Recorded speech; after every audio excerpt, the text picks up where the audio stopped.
Bismillahirrahmanirrahim. Assalamualaikum warahmatullahi wabarakatuh. Innal hamdalillah nahmaduhu wa nasta'in wa nastaghfiruh wa na'udzu billahi min shururi anfusina wa min sayyiati a'malina. May yahdihillahu fala mudhillalah wa may yudhlil fala hadiyalah. Asyhadu an la ilaha illallah wahdahu la syarikalah wa asyhadu anna Muhammadan abduhu wa rasuluh. Ya ayyuhalladzina amanu taqullaha haqqa tuqatih wa la tamutunna illa wa antum muslimun. Ya ayyuhan nas ittaqu rabbakumul ladzi khalaqakum min nafsin wahidah wa khalaqa minha zawjaha wa bassa minhuma rijalan katsiran wa nisaa'a wattaqullaha alladzi tasaaluna bihi wal arham innallaha kana 'alaikum raqiba. Ya ayyuhalladzina amanu taqullaha wa qulu qawlan sadida yuslih lakum a'malakum wa yaghfir lakum dzunubakum wa may yuti'illaha wa rasulahu faqad faza fawzan 'azima. Amma ba'd. Fa inna asdaqal hadis kitabullah wa khairul hadi hadi Muhammadin sallallahu alaihi wasallam wa sharrul umuri muhdatsatuha fa kullu muhdatsatin bid'ah wa kullu bid'atin dalalah wa kullu dhalalah finnar. Allahumma shalli wa sallim ala Muhammadin wa ala alihi wa sahbihi ajma'in. Bapak Ibu jamaah yang dimuliakan Allah, syukur alhamdulillah kita panjatkan kehadirat Allah Subhanahu wa taala yang telah melimpahkan rahmat dan karunia kepada kita, sehingga pada kesempatan hari ini dengan izin Allah kita dapat melaksanakan salat Isya berjamaah dan dilanjutkan salat tarawih. Insyaallah kita akan melaksanakan salat witir. Jamaah yang berbahagia, dalam kesempatan kuliah Ramadan pada hari ini saya ingin menyampaikan pentingnya menjaga akidah dan memperkokoh ukhuwah di antara kaum muslimin. Kenapa ini menjadi penting? Dalam suasana bulan Ramadan ini kita perlu menjaga akidah umat ini, menjaga akidah keluarga kita, karena memang sekarang ini rongrongan tantangan yang cukup berat bagi kita kaum muslimin ini. Jangankan di negeri-negeri yang mayoritas non-muslim, di negeri muslim seperti Indonesia ini juga banyak problem, tantangan bagi kita umat Islam ini.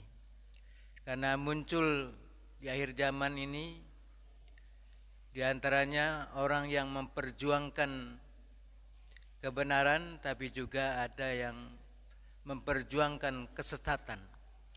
Dan ini menjadi pertarungan antara yang hak dengan yang batil. Karena memang Allah sudah memberitahukan di dalam surat Al-An'am ayat 112, A'udzubillahi minasyaitonirrajim. Wa kadzalika ja'alna likulli nabiyyin aduwan sayatinal insi wal jin yuhi ba'duhum ila ba'din juhrupal qawli gurura. Demikianlah kata Allah, kami mengutus nabi, kami jadikan musuh-musuh nabi itu adalah setan-setan. Setan itu ada dua golongan yang dijelaskan oleh Allah dalam ayat ini. Yang pertama dari golongan manusia dan juga dari golongan jin. Nah, pekerjaan setan itu adalah menipu manusia, membisikkan perkataan yang indah-indah untuk menipu manusia. Sehingga banyak umat manusia di muka bumi ini tertipu oleh bisikan-bisikan setan ini. Dan memang kita bisa menyaksikan sekarang ini ada yang menegakkan kebenaran, tapi juga ada yang menjungkir balikan kebenaran. Nah, termasuk juga sekarang ini saya merasa heran, ada seorang menteri agamanya Islam, menterinya juga yang berkaitan dengan menteri agama, begitu. Rasanya merasa berat kalau di kementeriannya ini menggunakan doanya doa Islam dengan alasan karena Kementerian Agama ini bukan ormas Islam. Ini tidak tahu sejarah latar belakang Kementerian Agama ini merupakan dispensasinya umat Islam berkaitan dengan Piagam Jakarta itu. Nah, kenapa keberatan kalau ada acara-acara di kementeriannya, kalau doanya menggunakan doa Islam? Jadi alasannya karena ini bukan ormas Islam. Sehingga acara-acara raker pun harus semua doa-doa macam-macam agama itulah yang dibacakan. Nah, kaitan dengan pentingnya menjaga akidah umat, yaitu Majelis Ulama telah mengeluarkan fatwa ketika Munas tahun 2005, karena mulai 2003 itu 2003-2004 muncul di antaranya dalam kegiatan-kegiatan kemasyarakatan termasuk kegiatan kenegaraan, ketika memimpin doa itu bergantian doanya. Ini sebagai bentuk toleransi. Pertama, yang membacakan doa adalah kiai, dilanjutkan oleh pastor, oleh pendeta, oleh biksu, pokoknya semua. Nah, Kristen ini ada yang Katoliknya, ada yang Protestannya, ada Kristen Ortodoks Syrianya, bergantian berdoa. Itu sudah mulai di tahun 2003-2004. Lalu melihat seperti itu, umat Islam bertanya, bagaimana hukumnya dalam Islam? Bolehkah umat Islam melakukan demikian? Maka pada Munas tahun 2005, Majelis Ulama mengeluarkan beberapa fatwa, antara lain fatwa tentang doa bersama. Ada juga ada fatwa tentang perkawinan lintas agama. Juga ada lagi fatwa tentang sekularisme, pluralisme, dan liberalisme. Termasuk muncul juga fatwa di Munas itu berkaitan dengan Ahmadiyah. Nah, ini ada beberapa fatwa yang keluar. Nah, di antaranya yang ingin saya sampaikan dalam kesempatan ini, yaitu berkaitan dengan fatwa Majelis Ulama. Karena Majelis Ulama itu mempunyai tugas yang pertama, himayatul ummah, menjaga umat. Jadi umat ini harus dijaga akidahnya. Dari apa yang harus dijaga? Pertama, umat ini harus dijaga dari usaha-usaha pemurtadan. Umat ini harus dijaga dari usaha-usaha penyesatan. Umat ini harus dijaga dari usaha-usaha pendangkalan akidah.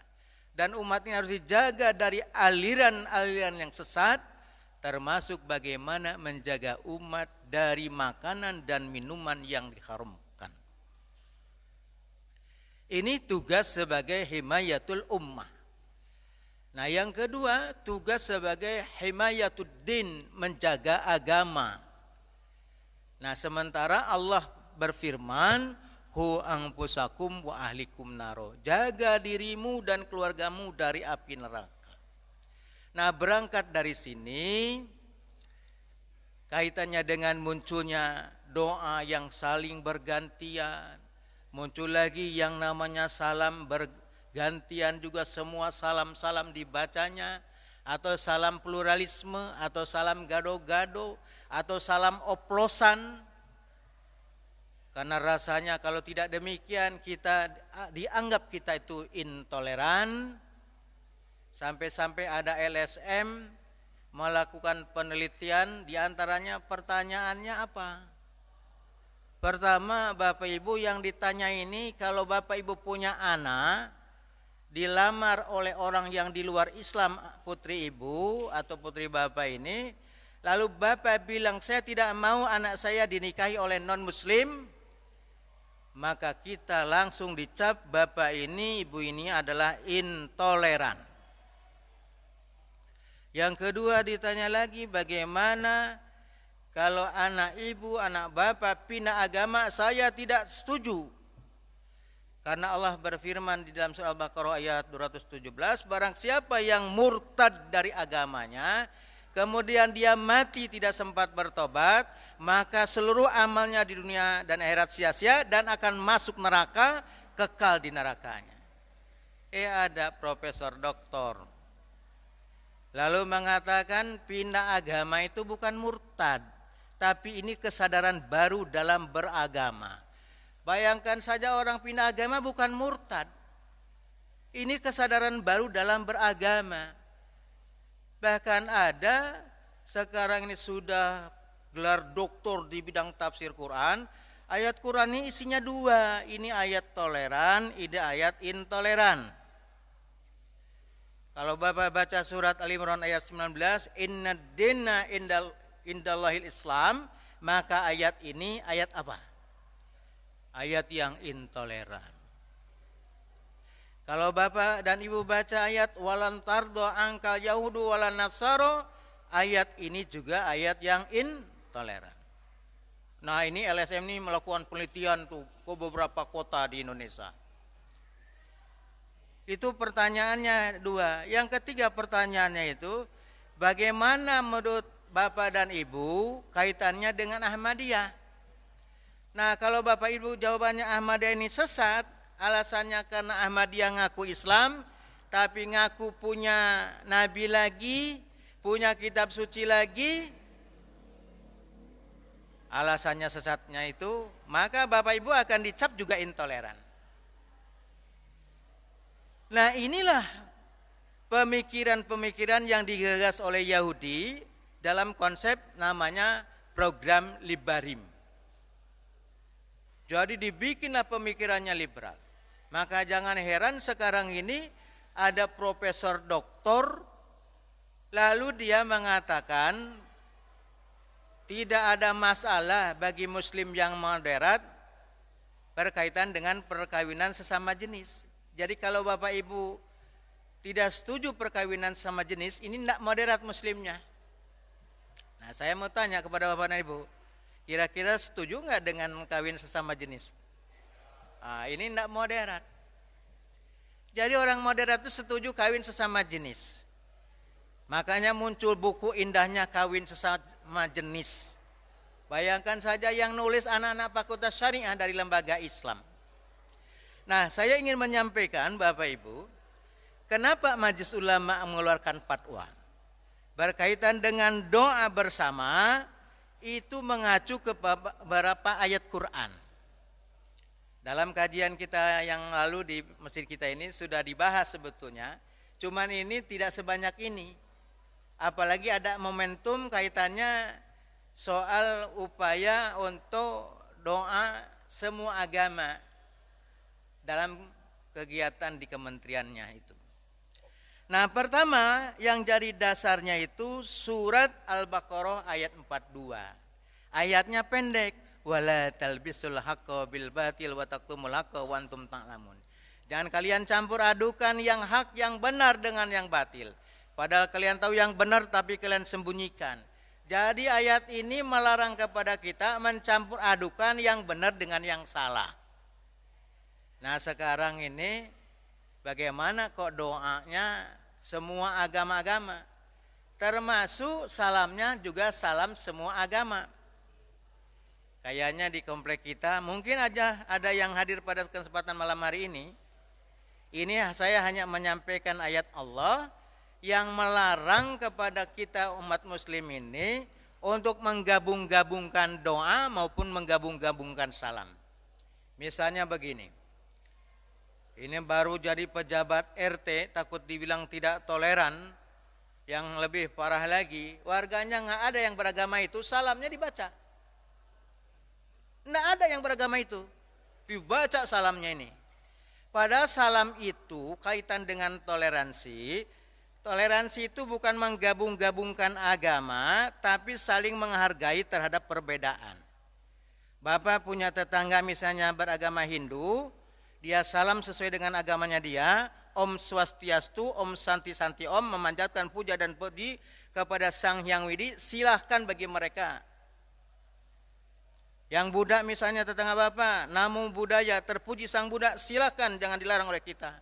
Tapi kita diajarkan oleh Nabi, kalau ada kaum ahlul kita menyampaikan salam kepada kita, misalnya orang Yahudi, Assalamualaikum Pak Haji. Apa jawabannya kata Nabi? Tidak boleh dijawabnya Waalaikumsalam warahmatullahi wabarakatuh. Kata Nabi cukup dijawabnya Waalaikum. Tapi kalau Pak Ahmad menyampaikan salam misalnya kepada saya, Assalamualaikum, saya jawab Waalaikumsalam. Kalau dia salamnya Assalamualaikum warahmatullahi, kita jawab Waalaikumsalam warahmatullahi wabarakatuh. Itu sudah ada aturannya karena Islam agama yang sempurna. Nah sekarang semua agama-agama salamnya dibaca. Padahal salam itu ditujukan kepada Tuhannya. Maka Allah melarangnya. Alasannya kan kita ini sebagai negarawan Pak.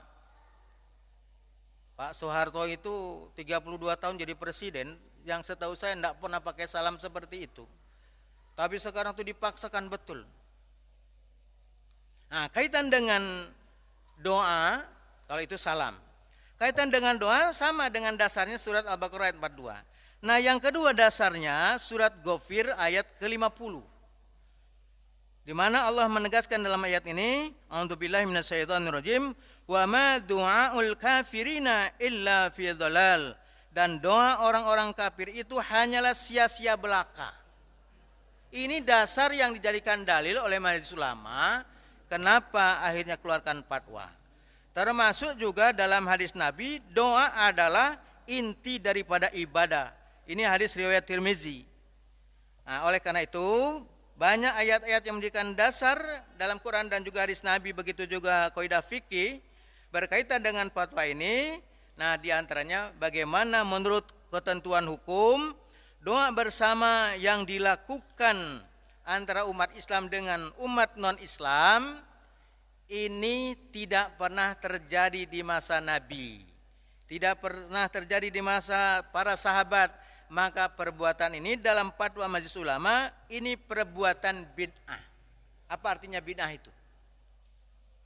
Ini kan kalau bicara bid'ah ini kadang-kadang agak nggak enak didengarnya. Padahal ini Nabi yang menjelaskan tentang kaitannya bid'ah itu. Jadi kaitan dengan masalah ibadah. Nah ini dalam fatwa majelis ulama dinyatakan ini adalah perbuatan bid'ah. Nah pada saat pembahasan ini Bapak Ibu ada yang bertanya, jangan samakan katanya ini di Indonesia ini dengan di masa Nabi. Di Indonesia ada yang beragama Hindu, Buddha, Kristen. Pertanyaannya di masa Nabi apakah semuanya hanya Islam saja yang ada? Tidak. Ada yang beragama Islam, ada yang Yahudi, ada Majusi, ada Nasrani, ada kaum musyrikin. Itu bermacam-macam agama. Ini namanya pluralitas agama. Nah yang diharamkan dalam fatwa MUI ini kaitan dengan pluralisme agama, bahwa semua agama ini sama benar, setara. Nah oleh karena itu, yang kedua dalam fatwa MUI ini, mana yang boleh doa bersama itu? Yang boleh doa bersama itu, yang diharamkan dulu ya. Yang diharamkan doa bersama itu adalah dalam bentuk setiap pemuka agama bergantian menyampaikan doa yang bergiliran. Ini hukumnya haram bagi kaum muslimin. Nah yang kedua, doa bersama yang dinyatakan haram itu adalah doa bersama yang teks doanya ditulis, dibaca bersama-sama. Jadi ini doanya ditulis lalu dibaca bersama-sama, ini juga hukumnya haram bagi umat Islam. Nah yang ketiga yang diharamkan itu doa bersama yang memimpin doa adalah non muslim. Haram bagi umat Islam mengaminkan doanya, karena mengaminkan doa termasuk doa. Kemarin ada jamaah yang tanya, bagaimana Pak, saya ini sebagai ketua satu lembaga yang kadang-kadang lembaga ini sifatnya bukan hanya nasional tapi juga internasional. Kami berada di mayoritas non-muslim. Yang memimpin non-muslim, silakan kalau di mayoritas yang non-muslim, yang doa non-muslim, Tapi kita sebagai seorang muslim, kalau yang membacanya non muslim, maka haram untuk mengaminkan doanya. Nah, kalau posisinya kita di mayoritas non muslim, ya. Jadi tidak ada kesulitan. Nah, ini 3 yang diharamkan. Yang hukumnya mubah, yaitu doa bersama dalam bentuk seorang tokoh Islam membacakan doa. Ini hukumnya mubah atau boleh. Yang kedua yang boleh itu doa dalam bentuk setiap orang dipersilakan berdoa menurut keyakinannya masing-masing. Misalnya Bapak sebagai ketua RT, ketua RW, warganya memang tidak semuanya muslim, silakan Bapak dan Ibu hadirin atau yang hadir ini berdoa menurut keyakinannya masing-masing. Itu hukumnya mubah, boleh. Nah, jadi tidak ada yang sulit dan itu sudah berjalan sekian tahun di negeri ini. Kok sekarang kita dipaksakan umat Islam suruh membaca doa macam-macam itu. Nah, ini fatwa ini dikeluarkan tahun 2005, ketua komisi fatwanya Ki Haji Ma'ruf Amin, ya. Nah, itu ketua komisi fatwa, ya. Jadi sudah jelas doa bersama itu Bapak dan Ibu. Makanya inilah salah satu tugas dari Majelis Ulama, bagaimana menjaga umat ini jangan sampai keliru, ya. Nah, karena Quran ini diturunkan oleh Allah sebagai petunjuk hidup dan Quran itu untuk orang yang hidup. Jadi Quran ini petunjuk hidup untuk orang yang hidup. Makanya banyak ayat-ayat di Quran itu Pak, antara lain tentang dalil kita diwajibkan saum Ramadan. Kalimatnya apa di awal? Ya ayyuhalladzina amanu kutiba alaikumusiyam. Wahai orang yang beriman, diwajibkan atas kalian siam, saum. Kira-kira ayat ini perintah untuk saum ini kepada orang yang masih hidup atau yang sudah meninggal? Karena kalau yang sudah meninggal Pak, dibaca ayat ini 2000 kali tetap tidak akan melaksanakan saum Ramadan. Ada ayat yang pendek, wala taqrabu zina. Apa artinya? Jangan mendekati zina. Kalau orang liberal menafsirkannya, ini yang dilarang itu mendekati zina. Zinanya tidak ada masalah. Ini orang liberal. Padahal maksud ayat ini mendekati saja tidak boleh, apalagi melaksanakan zinanya. Ini orang liberal itu begitu, karena namanya liberal, maunya bebas. Sehingga muncul juga khotib dan imam khotbahnya itu, khotibnya wanita, Aminah Wadud. Nah, saya lihat kemarin di YouTube itu, saya beri masukan. Ini yang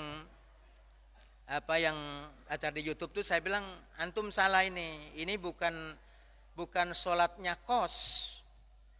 Yang wanita jadi imam, lalu yang makmumnya itu laki perempuan. Ini bukan kos. Ini kelompok yang mengklaim Islam liberal itu dengan alasan hak asasi. Islam tidak diskriminasi wanita dengan laki-laki, posisinya sama. Makanya Aminah Wadud jadi imam dan khotib Jumat, ya. Kenapa tidak boleh wanita jadi imam, laki-laki makmumnya? Karena tidak bisa husu, Pak.